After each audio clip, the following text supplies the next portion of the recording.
Hello, and welcome to the Y&R Mini Spotlight. I'm James Lott Jr., and we're doing something a little different. Because the return, I had to do an episode recap of the return of the number one soap on daytime in the world, in America. I had to do it. I had to bring the OG from the old Restless rap up and everything. We had to bring it on, my girl, Lacretia Lyon. Yeah. You know, she has a GH background right now, but it's okay. Yeah.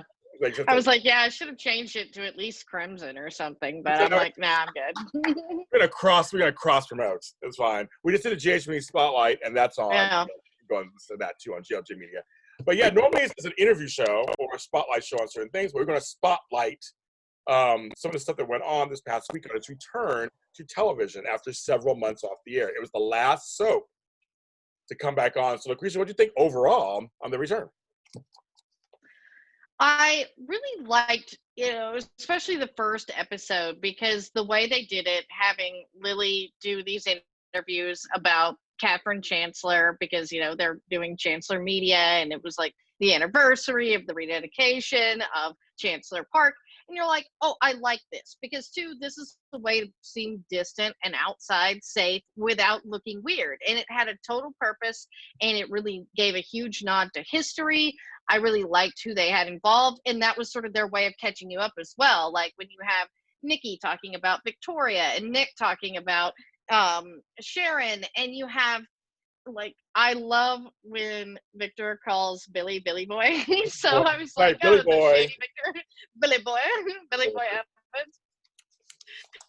So yeah, it was good, and I did really enjoy that Billy, of course, was in the first scene, since I'm Billy stan forever. But gotta say that Mark Grossman, who's Adam Newman, has the best quarantine hair, don't you think? Like he doesn't even really comb it, but it works. Yeah, yeah. It did. He's hot. Yeah, I like him. I agree with you. Everything you said, I agree with. I think it was a great execution of, because every soap had to remind us what was going on. In General Hospital, what they did is they would actually do a quick montage of this is what happened, really fast, and then they went in. Bold and Beautiful, they had them talking, so they were talking and they kind of talking. So this is another way of doing it. I thought it was actually really cool too, and great nod to history. Love that. I love that park, that little Chancellor Park. It's kind of cute. I love the little pillars and everything. I want to hang out there. And I love at the end of the episode, Victor goes, I feel a chill in the air, like a storm. Yeah. And I was like, that's right, Victor. It was so good. It's so soapy goodness. I totally enjoyed that. And speaking of Billy, I fell in love with Jason Thompson more when I interviewed him recently. If you can watch my interview with him here on this show, I interviewed him and Brighton James about a month ago. And he's dreamy, and he's just a really nice guy. So he has chemistry. Now, I wonder what you thought about this, because this week we saw there's some push and pull about him and Amanda. Yeah. Him and Lily are working together, but I'm like, is there something there too? And then you got Victoria in the corner over there. So I'm like, what do you think, Lacretia? Well, it's about damn time that women fight over Billy Boy Abbott, and especially people like Amanda and Lily, where I'm like, that's hot. Like, I really like that sort of triangle if they go there, because he really does have chemistry with both of them. And I like the Billy Lily angle where they're pushing them into work, and I kind of figured that was where they're going. But then there is Amanda over here, and since we need to keep Elena and Devon together because of COVID, since they're a real life couple, they could actually have, kissing scenes and stuff. So it makes sense to keep them together, and they're adorable in real life and on the show. I agree. So let's put Amanda over here, because we have Nate, and I really think her and Nate are super hot, and they really did it well this week. Like, you really felt the heat even with them far apart. But Billy. He has chemistry about it. I just think, I'm so glad Jason Thompson won the Emmy this year. He's so I told him, just face, well deserved. It's been a long time coming. I think he's a very underrated actor. I think he did great work as Drake. And he does great work as Billy. I just think he's good. I think people just take it for granted. He just doesn't get the accolades. Yeah, to me, Jason Thompson definitely deserved his win, and I'm glad that he's finally getting the recognition. And two, the Billy character is, an Emmy staple. I mean, Billy Miller won 3 times for that, and now we have Jason because it is a complicated role, and it does take a special actor like Billy Miller was, and like Jason Thompson is for this role to be likable. Because just one small step and that guy is a jerk. Like, he can be very, very self-centered, very much like his mother. That's what I love about him, though, and that's why it works. And yeah, like, Jason Thompson is just that good. Yes, everything you said, I agree with. He's just Yeah, that good. He's that good. So even though it was Jill that brought them together, yeah, I think this could really work out. I think it's going to be interesting to see where they take Lily, because there's no Kane, so where are we taking Lily? So it'll be interesting to see what her journey will be, also, as this continues. And I said, yeah, this was like a love letter to Catherine. The whole thing was like a love letter. yeah. I did love that. Well, you mentioned Mark Grossman, because one of the major storylines is that he actually killed Homeboy in Kansas. He didn't remember that. He blocked it out. But now he's like, oh my God, I killed a man. And this whole George person they brought to, and Chelsea's like, she's involved. Then we got Victor over here believing in his son still. And what about Victoria? Because she's not CEO. It's a lot of family drama in the Newmans, isn't there? Yeah, and that's one thing I liked about this week is that was the main storyline that they sort of had during, the break, sort of be unresolved in a way. So it made sense to kind of focus on that most of the week. And it does tie to everyone. And I am the biggest Chatham fan. I think Chelsea and Adam are very solid couple. And you don't often see that on soaps, especially with loyal wife that you like. And that's why I like that Chelsea is, supportive and listening. And that's what she does really well. But I do really like Victor in this storyline because he's very defensive of Adam. And you sort of see this, in him, because his conversation with Jack was probably one of my favorites, and the way they shot that. Together, they love it. Yes. But in a way, it's like he almost sort of defends Adam just to get back at Jack. And that's what's funny. It's like, give me advice, Jack Abbott, like on his phone with his glasses. Like, that was funny and gruff, but it's like, oh, I just need to make up with Adam. It's like this. Let me see if I can do this. Yeah. I have my glasses, because I can't see half the time, but I can see it. Let me see when I do this. So if you guys are listening to this, you can't see it, but it's like, he's on his phone. Jack Abbott. That's my impression. Yeah. I loved it. I was gonna mention it. Anytime they put them together, of course, it's just gold. Anyway, the history just walks in the door where they're both sitting next to each other for any scene, and it's about them and their kids. So it's like he's also like getting mad because he didn't want his granddaughter Summer hurt by Jack's son, Kyle. So it's like there's like all this stuff swirling around. There's Billy and Kyle and Summer and Nick, and it's like just all this. It's Abbott's versus Newman's. That's how it's supposed to be. Always. The world is, a better place because that's how it is. So I kind of like that they had a discussion about each of their families, so to speak. Mm-hmm. They did kind of call that truce, so to speak. Yeah. For COVID. So it's kind of see them be a little snarky at each other. They should not lose a snark. That should still always be that. Frenemies. But not even frenemies or whatever they are. They should always have a snark. Always have a snark. But I love that scene too. But I like Adam and Chelsea together too. I like them together.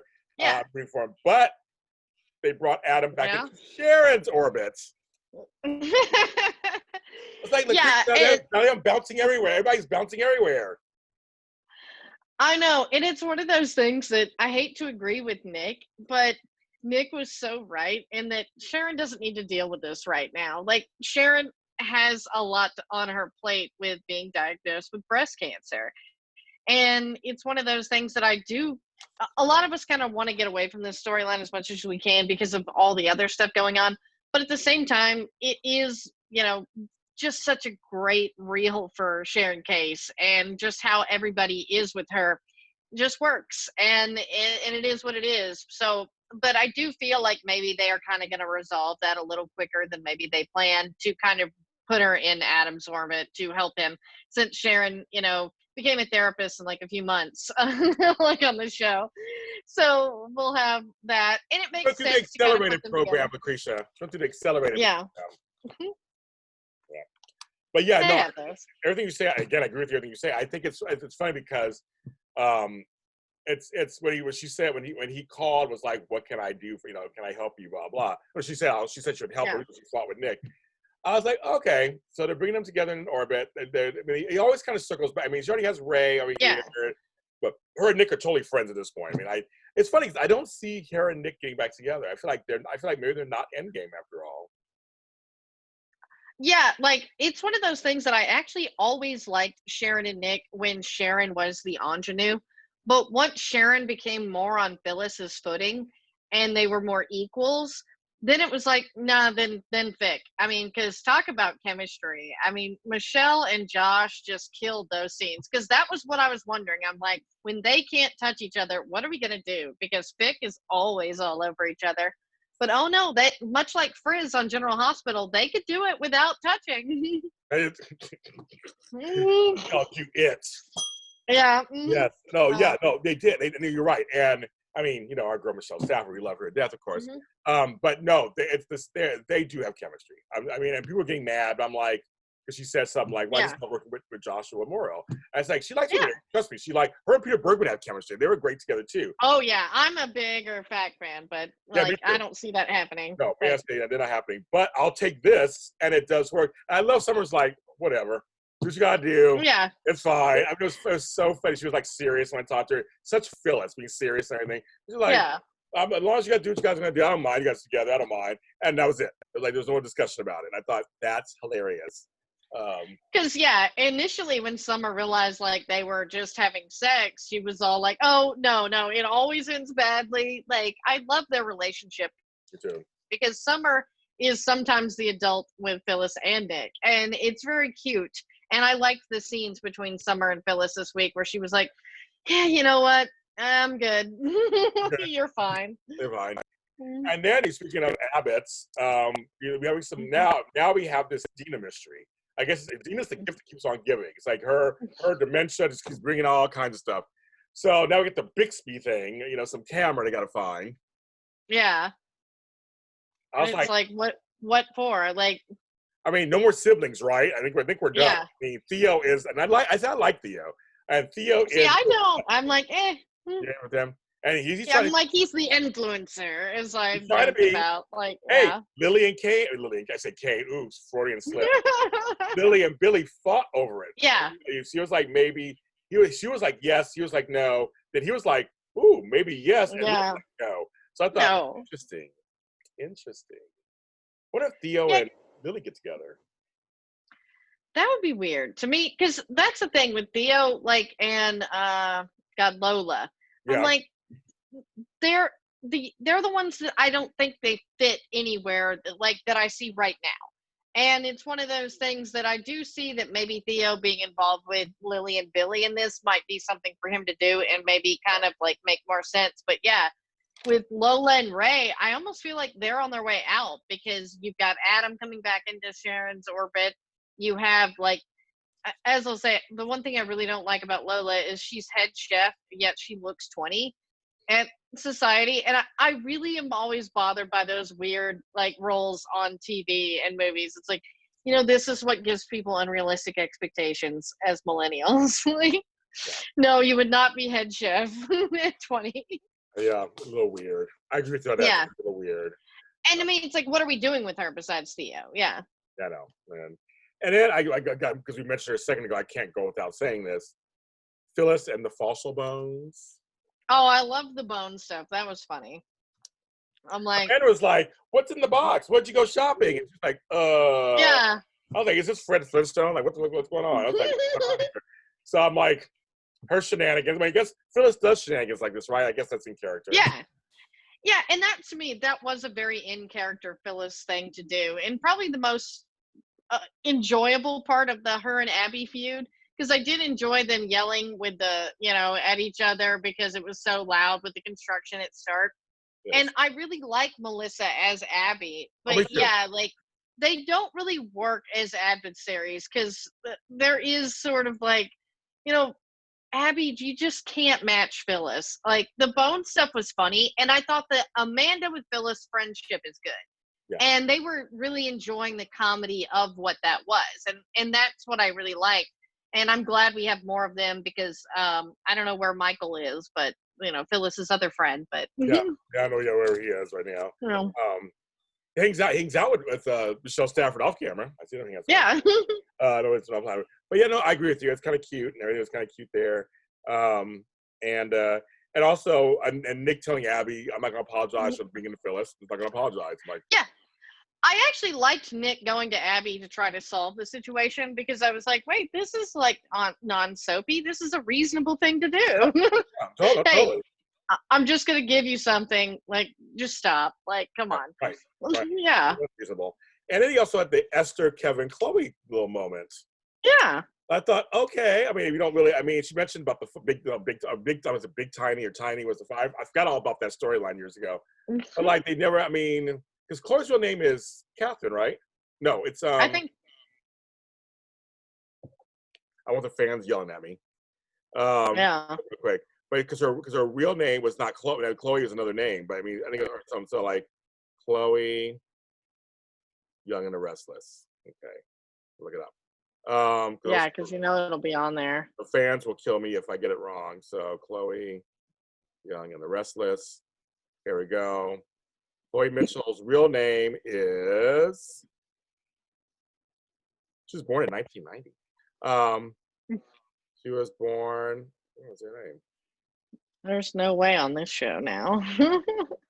Yeah, Catherine Tina Valentine. Yeah. That's her real name because Yeah. when she came back, she was saying. Because that's her Valentine. Yeah. Yeah, it's her Valentine. But when she was saying Catherine, that you, it's like her cat or whatever. Kate. No, she's calling her Kate. She was calling her Kate. That's what it was. Kate, is that you? And she was Chloe back in the day.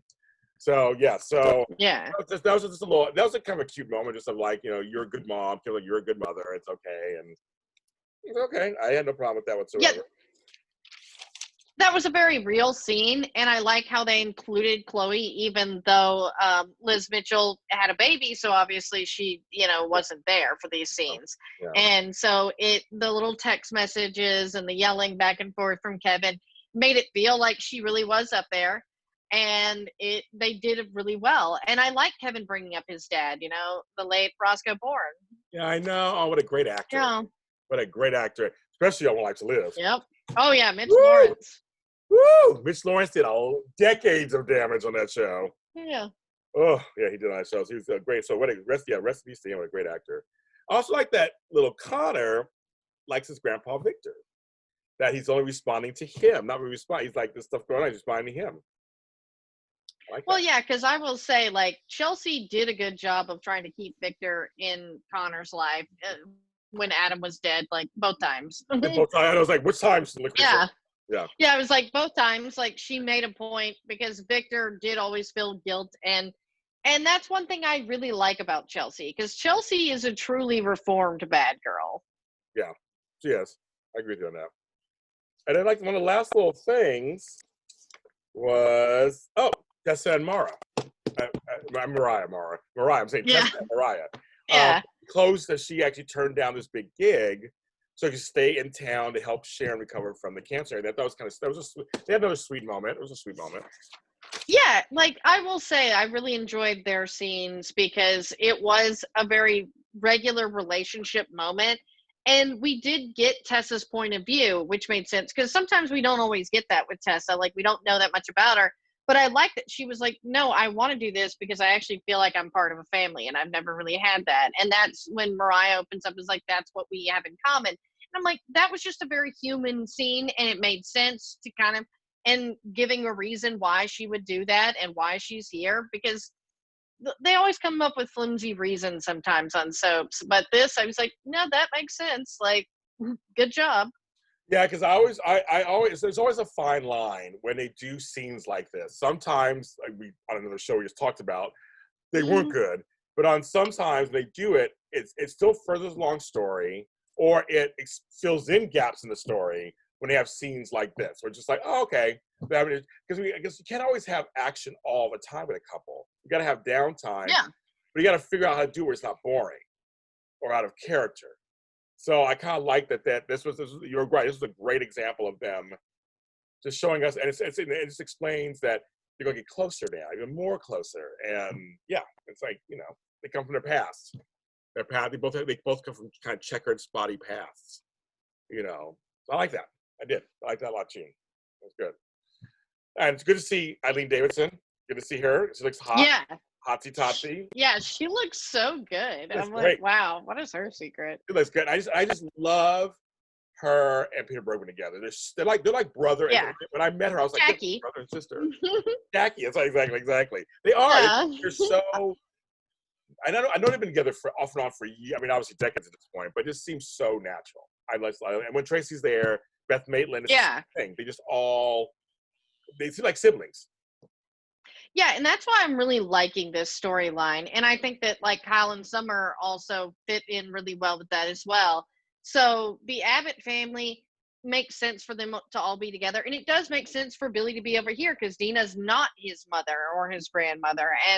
And while he is sympathetic because he really loves Tracy and his other siblings, but it's one of those things that the sibling chemistry that is between Beth, Aileen, and Peter is just on point always. I agree.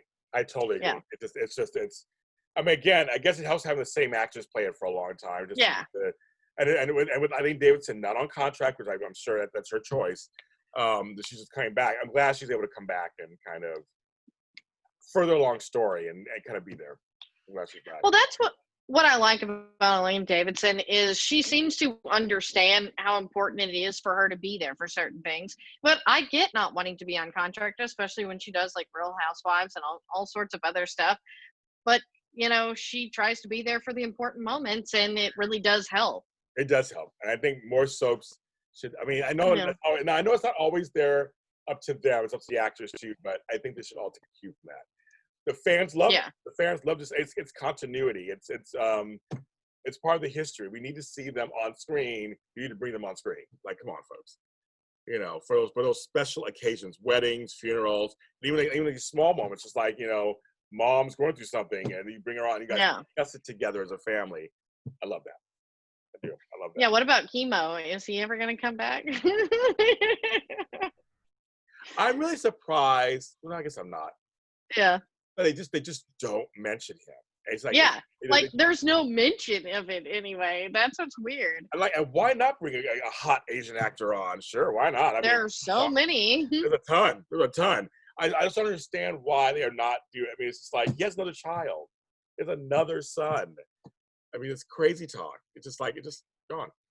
Yeah, if they're not going to keep the guy who plays Lee Shin over on Days, it's like, oh man, he is hot. I'm like, he could be Chemo. Like, we all agree. We all Days were like, yes, we want him on more. And if he can't, me too. I'm like, ooh, he's hot. He's hot. I think his name is Remington or something like that. It's like, it's something sexy. Yeah. Yeah, I was like, okay. I was like, I'm all in. So yeah, I mean, so I think it'd be a great dynamic between another Abbott back into the fold. Been gone for a long time. You could make it against Kyle, and go against Kyle. Different. Yeah, like, because that's the thing is like he would be older than Kyle, but Kyle's the one who's been there, so it would be this push-pull generational thing that they could easily do. Just giving some ideas, because I really do like Kyle. I like Michael Mealer. I love Hunter King as Summer, and I'm like they work so well, and that's why with Theo and Lola, I'm just like, we have these that are like, long-standing families over here, which makes sense, but where do we put these two? And like with Theo, they've woven him into the Abbotts, so we'll see. Yeah, I agree. But again, I like Theo, but I think a real Abbott would be great to bring into the fold, like you said, and fight against, and it would add Kyle. Maybe they become friends later. I don't know, and also he's an age group where he could date Lily. He could date a man. He's in an age group. He can date a bunch of people. He can go be and work his way through. I mean, I don't know. I mean, and age ain't nothing but a number. So you can date all sorts of age groups on the show. I know. Victor and Sharon were together. I know. So there's stuff, or I mean, all kinds of stuff could happen. So I mean, I don't know. But I think it's made a deal. Yeah, man. Yeah. So I'm like, I'm going. He could put the body to the canvas. They did so, but people bring up Chemo all the time, but they don't. It's like he don't exist. Yeah.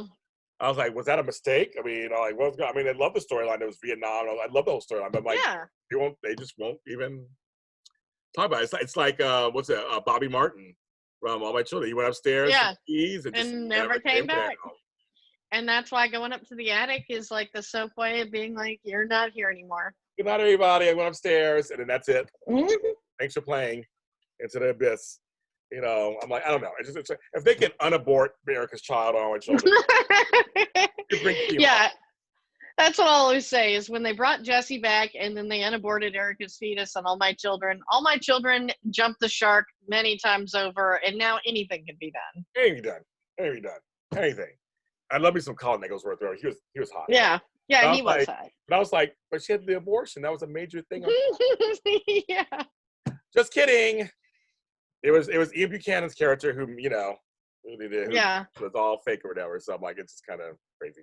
And don't worry, Tad buried him alive. And side note for you GH fans, if you're not watching Enter Exit by Finola Hughes and Ian Buchanan and Brooklyn Ray Silzer on her IG channel, go watch it. It's a great new series that they're doing. It's really fun.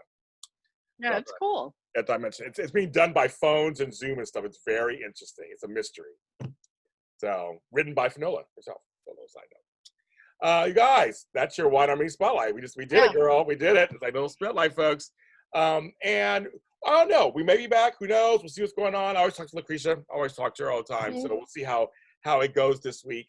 Now, there's also, I have some videos that are good out right now. I have the Britney Sharpie interview up, which is doing really well. You can go to the YouTube channel, JLJ Media, or go to any streaming service and listen to it. Also, the Brighton James and Jason Thompson interview is up. This is also from the show. And also the Millie Thomas Scott and Sharon Case interviews. Those are all up and running. And people, thank you. You guys are still watching them and listening to them. Thank you so much. I had fun with all of them. They're all, legends and everything. They're all great. So follow those. She has a podcast. Tell them what your podcast is about, girl. I do the Believe in Soap Operas podcast, and it's about soap. So weekly we do the recaps of all 4 soaps and talk a little bit of news and sometimes do some interviews and just fun things like that. So if you don't get your Y&R fix here, you might get it there because we get a little shady over there. It's always cooler to say. Yeah. Always cooler to say. You can find it on all streaming services, right? It's on all the streaming. Yes. Yeah. Mm-hmm. And that's Believe spelled BLEAV, right? Yes, like the network. BLEAV. Yes, Believe in Sorry. So go ahead and check it. I've been on a couple episodes, so go check her out. I'll probably be on a few more at some point. We always do each other's shows. So check that out also. Forever and a Day, our audio stuff is out tomorrow, Monday. We have Monday and Friday. Catch her on that. Catch me on that. You can listen. It's audio only, folks. So go to any streaming service where you listen to podcasts. Go there. Type in Forever and a Day. It's there. Just in case, FAADseries.com. My Y&R page keeps getting taken down by Facebook. I don't know why I'm being attacked all of a sudden. I had 2 pages up, said they violated rules. Don't know what that means. Facebook support is horrible. And I work with Y&R. I've talked to them. It's not them. They don't. My page has been up for 6 years. So I put up a new page called JLJ Media's Y&R Universe. So go ahead and go there. Try to follow that page. I'm trying to change the name because it was one of many spotlights. They got mad twice, and I put it up. I don't know what's going on. I don't know if somebody's reporting me or what's going on, but it's been strange. None of the other pages is only happened at this page, only this page. And I had it for like 6 years. I don't know why it's all of a sudden it's being attacked. So the first one, maybe it's a glitch. Okay, second time. Second time, yeah. It's not a glitch. So I don't know why that's happening, but follow there. I may start an IG page for it. I don't know. I may start something. I haven't decided yet. But just follow it there. I'll let you know what's going on with that. But everyone, please stay safe, stay sane, wear a mask, and we'll see you next time.